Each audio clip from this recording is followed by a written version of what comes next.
Hey everyone, welcome to my channel, Wendy's Cookie Crochet Tutorial. In this video, this is part of the series of if you have never crocheted before, this is where you start. So this is very beginner series. If you've never picked up a crochet hook, this is where I need you to start. And this is my new video series for the new year. What I have done already is what kind of yarn and hook to pick out, especially if you're a beginner, how to do a slip knot, and then now we're going to learn how to do a chain stitch. So what we're going to do first is we're going to do our slip knot. If you have not seen that video, I'm going to link it up right here in the up here in the description, so please check it out. So first of all, we're going to do our slip knot. That is our slip knot. And now what we're going to do is we're going to chain. So what you need to do to chain is, there's about a million different ways. First of all, I want to start off saying there's so many different ways you can hold your yarn. You will find a way to hold your yarn that is comfortable for you. So I don't want anybody telling you that you have to hold your yarn a certain way. That's only going to frustrate you when you're learning to crochet. So what I do may not be what you want to do. So you may want to start off just holding your yarn right like this. So just in between your index finger and thumb. And if you're holding your yarn right like this, see, first of all, what I'm doing is I am holding in my right hand. If you're left-handed, it would be opposite. It would be in your left hand. So I'm holding in my right hand between my index finger and my thumb, the cut part of my yarn. And then I'm also holding my crochet hook in my left hand. Again, this yarn, just by the way, is Red Heart Super Saver Worsted Weight 4 in the forest color, so it has lots of different colors in it. Now, what you're going to do between your index finger and thumb, hold your cut end of your yarn and your crochet hook.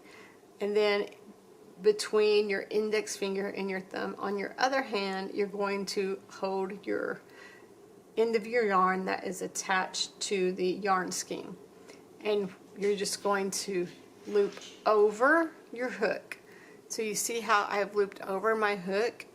And then you're going to grab the tail end of your yarn, or the one that is cut, with your index finger and your thumb on your left hand, and you're going to turn this hook. So you see right here the hook is facing me so I can look at it, and then you're going to turn your hook face down, and you're going to face your hook towards this little knot right here, so towards your slip stitch, the knot on your slip stitch. So turn your hook till it's directly facing that, and then you pull through. So you see how if you turn it towards directly facing that area, it pulls through very smoothly.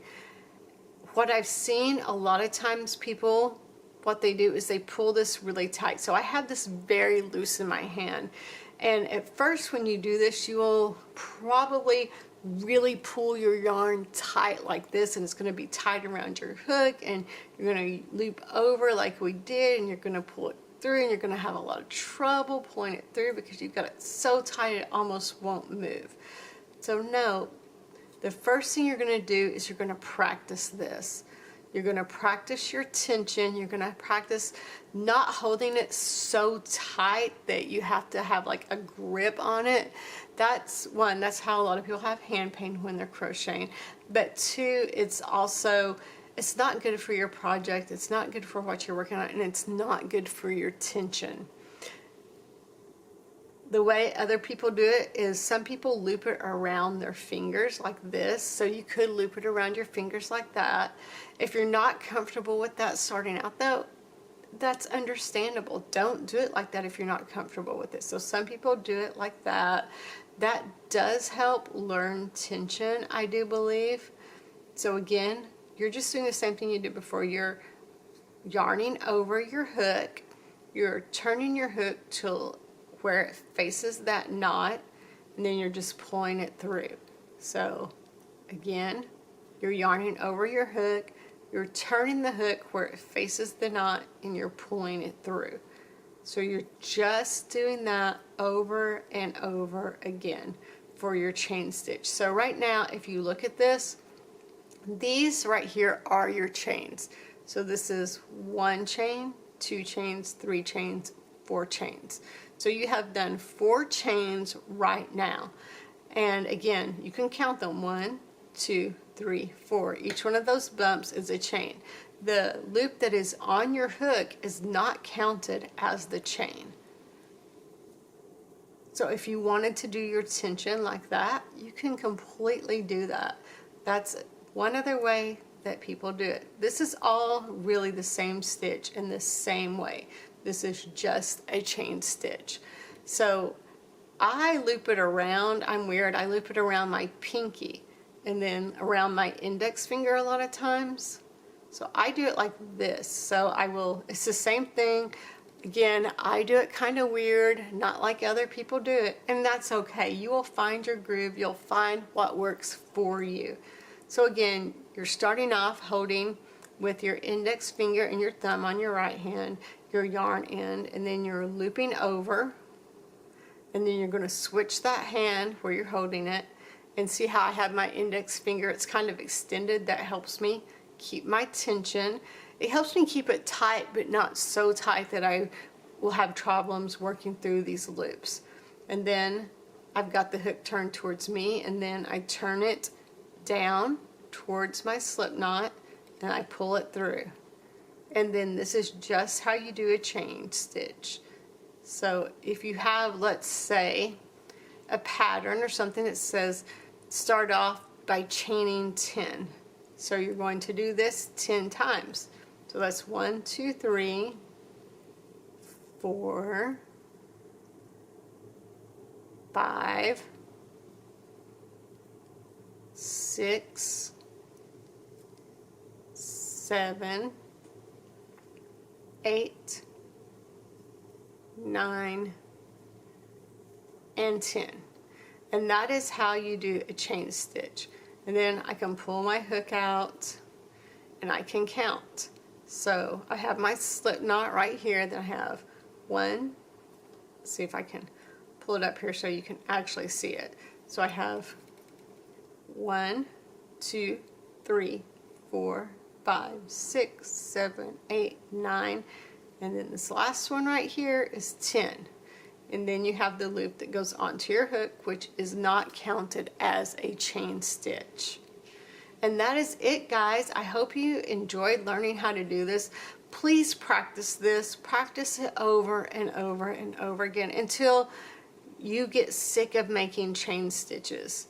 Seriously, do this until you get sick of making chain stitches. If you have to do 100 in a row, do 100 in a row. So practice until you get where they all look even like this. This is going to make all the difference in the world. How you start out crocheting your chain, which is for most patterns what you're going to start out with, not all, but with most patterns you're going to start out with a chain stitch. So this is the first beginning part of any pattern, is most of the time a chain stitch. So please learn to make your tension the way it needs to be so it all looks even. And it doesn't matter if your tension, because your tension is going to be different than mine. It doesn't matter if your tension is tighter than mine. It doesn't matter if it's looser than mine. What matters is that it's all even.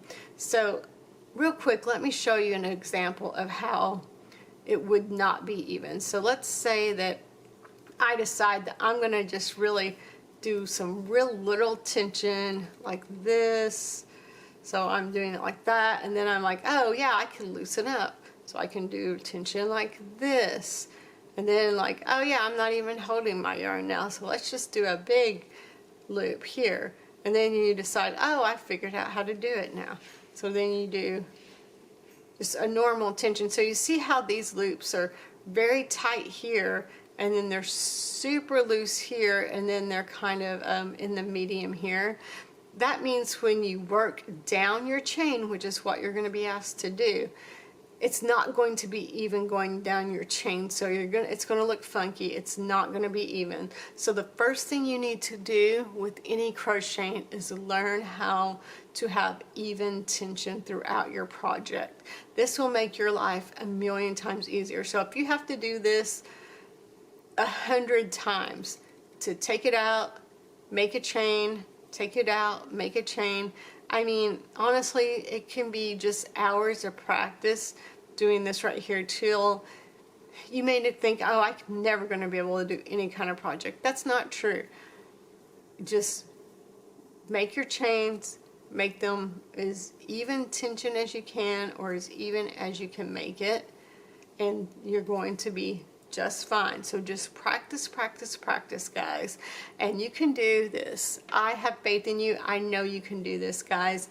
I hope you enjoyed this video. If you did, please like, subscribe, add any comments. Those really help me out, and I'll see you guys in the next video. Happy hooking, everybody.